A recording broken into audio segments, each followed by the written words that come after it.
이 동아시아사라는 과목에 대해서 너무 좀 생소하고 약간은 당황스러워 할 수가 있습니다. 선생님이 수업 들어가기 앞서서 동아시아사가 무엇인가, 자, 이 동아시아라는 것은 어디를 말하는가를 먼저 개념 정리를 하도록 하겠습니다. 여러분, 제일 먼저 동아시아의 가장 기본이 되는 게 우리가 잘 알고 있는 중국이죠. 중국. 그래서 중국에 관한 역사를 꼭 공부를 해야 됩니다. 중국에 관한 역사는 한 60% 정도 나온다고 보면 되겠지요. 중국에서 오른쪽에 어떤 나라가 있어요? 그렇지요. 우리나라가 있죠. 한국. 우리나라 옆에 조그마한 나라가 일본이라는 나라가 있습니다. 물론 조그만치가 않죠. 우리보다 크지요. 일본이라는 나라가 있고, 그 다음에 중국에서 이쪽으로 가면 티벳 고원이 있습니다. 티벳 고원. 자, 이렇게 해서 동아시아사가 횡으로 연결이 됩니다. 그러면 종으로 남북으로는 어떻게 연결되냐? 중국 아래쪽에는 어디냐? 베트남이 있어요. 근데 이 베트남은 나라가 다 알다시피 길쭉하기 때문에 나라가 길어요. 그래서 이 긴 베트남을 우리는 북베트남, 남베트남이라고 합니다. 그러면 당연히 동아시아에 들어오는 베트남은 북베트남이 되겠지요. 남베트남, 남쪽에 있는 베트남은 동남아시아라고 합니다. 동남아시아. 그래서 베트남 중에서도 북베트남입니다. 북베트남. 선생님, 베트남이 왜 동아시아에 들어갑니까? 나중에 또 이야기하겠지만 중국에 한무제라는 자가 있어요. 한무제. 한나라 때 무제라는 황제가 베트남을 정복합니다. 그래서 베트남이 중국의 역사, 중국의 문물을 받아들이게 돼요. 그래서 이거 동아시아 문화권의 형성을 합니다. 북쪽에는 어디가 있냐? 몽골이 있습니다. 몽골이라고 하지요. 몽골 고원지대입니다. 자, 그러면 여러분 여기서 보세요. 자, 중요한 게 있습니다. 횡으로 보면 이쪽이 동이지요. 이쪽은 서입니다. 그러면 동에서 서쪽으로 가면 갈수록 지형이 높아질까요? 낮아질까요? 굉장히 높아집니다. 왜냐면 고원이니까. 그죠? 이걸 어려운 한자로 보면 서쪽은 높다. 서고, 동쪽은 낮다. 동저, 서고, 동저라고 우리는 표현을 합니다. 자, 그러면 동아시아의 어떤 지형적인 횡으로 지형적인 변화를 보면 서고, 동저 지형이다 하면 맞아요. 여러분, 만일에 이거 말도 안 되는 소리지만 물을 티벳 고원에서 물을 들어 붓는다고 생각합시다. 횡으로 흘러간다고 생각합시다. 그러면 물이 어떻게 될까요? 높은 데서 쭉 흘러가지고 낮은 데로 이렇게 빠져나가겠지요. 그래서 일본 다음이 어딥니까? 태평양. 다시 말하면 바다가 되는 거지요. 그래서 서고 동저 지형을 이루고 있다. 이렇게 정리를 하면 됩니다. 따라서 우리가 시험에 이제 수업 시간에 제일 먼저 나올 게 중국이 먼저 나오지요. 순서가 그렇습니다. 중국 다음에 어디가 나온다? 그렇지, 한국이 나옵니다. 그다음 한국 다음에 일본이 나오고, 일본 다음에 이제 베트남, 남쪽 베트남, 그다음 몽고, 이 정도만 공부를 하면 돼요. 그런데 선생님, 저는 일본의 역사를 하나도 모르는데요. 그렇게 깊게 들어가지 않습니다. 간단하게만 공부를 하는 거고, 사실 여러분들이 한국사 공부를 열심히 하는 학생들은 동아시아에서 상당히 도움을 많이 받을 겁니다. 왜냐면 한국사 과목은 그냥 패스할 수 있어요. 물론 시험에는 잘 나옵니다. 이제 그거는 선생님이 100마디 말보다는 여러분들이 수업을 보면서 진행을 하도록 하겠습니다. 자, 동아시아의 지역적 본주 한번 봅시다. 조금 전에 선생님이 얘기했어요. 지리적으로는 동서로는 일본 열도부터 해서 티벳 고원까지 갑니다. 그리고 남북으로는 북베트남부터 몽골까지 조금 전에 했지요. 그 다음 민족 구성은 중국의 한족.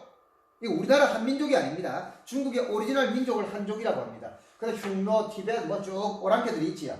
그죠? 그리고 우리의 한민족이 있습니다. 그렇게 보면 되고. 자, 이 동아시아는 서로 교류를 어떻게 하냐?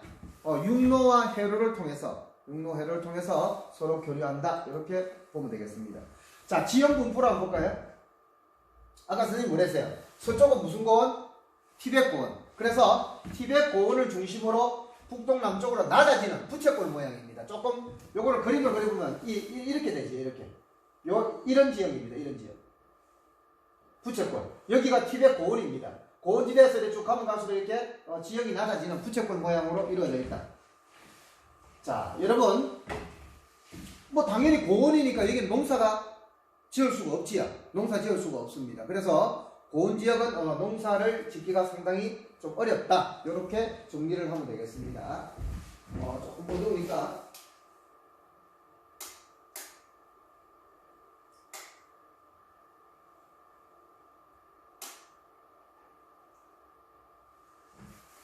자, 그래서 농사 짓기가 좀 힘들지요. 초원이나 사막이 많이 발달된 인구 밀도는 낮습니다. 그 다음에 이제 충적평야. 아무래도 농사가 잘 되는 곳이지요. 땅이 퇴적한 곳. 그리고 섬지역. 이렇게 동아시아사가 이루어져 있습니다.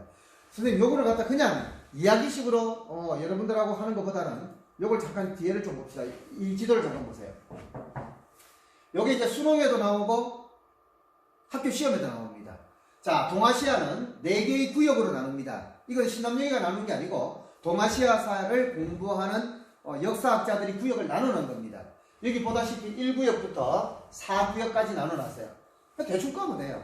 자, 그런데 여기서 이제 키포인트가 있어. 1구역은 반드시 무슨 고원이 들어가야 됩니까? 당연하지요. 티벳 고원이 들어가야 됩니다. 그 다음 2구역은 티벳 고원에 조금 더 나왔지만 그래도 중국 내륙이고, 그 다음에 해안을 낀 중국 내륙. 여기 3구역, 여기는 4구역입니다. 여기 특징을 보세요. 우리나라가 어떤 구역에 속합니까? 그렇지요. 3구역이지요. 그러면 우리나라는 주로 농경지역이지요. 그래서 중국과 함께 이렇게 농사를 인구가 많지요. 아까 그 충적풍야라고 봤잖아. 그게 이제 여기에 있다는 거예요. 4구역은 일본을 비롯한 이 섬나라입니다. 그럼 여기는 뭘 먹고 살까요? 그렇죠. 고기잡이. 자, 여러분, 선생님이 여기서 칠판을 보고 바로 문제를 하나 내겠습니다. 1구역부터 4구역 중에서 인구 밀도가 가장 낮은 지역은 어딜까요? 인구 밀도. 인구가 가장 없는 곳은 어딜까요? 그렇죠. 1구역이죠. 티벳고. 그래서 시험이 이렇게 나올 수 있어요. 다음 중에서 이 지도를 보여주고 잘못된 건 뭐냐 이랬을 때 1구역은 동아시아에서 가장 인구 밀도가 높은 지역에 속한다. 이러면 이거는 틀린 것입니다. 여러분들 그런 것들 잘 보고 하기 바랍니다. 자, 그래서 다시 앞으로 갑시다. 요건 아까 봤고, 자, 기후 보면 대륙성 기후와 계절풍 영향이 있지. 대륙성 기후는 중국 대륙 보세요. 중국 본토 대륙. 아주 대륙이 넓지요. 그래서 거기는 맑은 날이 많고, 맑은 날이 많다 보니까 맑은 날 반대가 뭐야? 흐린 날이지요. 그러니까 맑은 날이 많으니까 비가 안 온다는 겁니다. 그래서 굉장히 건조하지요. 그래서 사막 지역도 많고 아까 봤던 고원지대도 있고, 이게 대륙. 그래서 대륙에서 조금 더 벗어나서 우리나라 쪽으로 오면 계절풍 기후도 있습니다. 계절풍 영향권. 여름에는 덥고 습하고 겨울은 차고 건조하다. 이 굵은 글자로 쓰는 거는 선생님이 좀 중요하다고 이렇게 포인트를 줘가지고 했는데, 여러분들 이거 그냥 외울 거 없지요. 우리나라를 생각해 보세요. 여름은 굉장히 덥고 습하잖아. 여름 옆에 누가 친구 오면 뭐 부딪히면 막 여름에 땀 흘리고 그러면 찝찝하고 막 굉장히 기분 불쾌하지요. 겨울은 차고 건조합니다. 이런 기후 조건을 가지고 있다는 걸 보고, 자, 다양한 생활 모습. 자, 여러분 여기 보면 자, 벼농사, 밭농사 이렇게 나오지요. 그런데 아무래도 벼농사와 이 밭농사 중에서 어디가 기후가 따뜻한 곳이 어딜까요? 벼농사지요. 그래서 우리나라 한반도 중남부, 우리나라 땅 중부와 남부 지역은 벼농사 맞잖아. 이런 거 앉아가지고 볼펜 칠해가면서 외울 필요가 없다니까. 상식으로 대장을 하면 돼요. 그런데 우리나라 한반도 북부 보세요. 북한 쪽은 아무래도 날씨가 춥다 보니까 벼농사보다는 무슨 농사? 밭농사가 들어가겠지요. 그 일본 열도 양쯔강 이남 지역. 여러분 이 양쯔강은 조금 이따 선생님 다시 한번 설명할게요. 중국에는 무수히 많은 강이 있는데 그 중에서 동아시아사에서 필요한 강은 3개가 있습니다. 그 중에 하나가 양쯔강이에요. 그래서 양쯔강 이남 지역은 벼농사가 되고, 밭농사 지역은 또 목축 지역은 주로 이런 지역입니다. 한반도 북부. 거기다가 화북 지역이 뭐냐? 여러분 화가 중국을 말하죠. 중화사상이란 말 들어봤을 겁니다. 중화사상. 자, 중국의 북쪽을 화북이라고 합니다. 그래서 아무튼 날씨가 추운 곳이니까 밭농사. 그 다음 더 추운 곳 아주 위쪽 요 몽골 고원 이런 쪽은 유목지역입니다. 유목지역이죠. 자, 그렇게 해서 여러분들이 보면 되겠고, 자, 아까 선생님 구역은 이야기했습니다. 구역.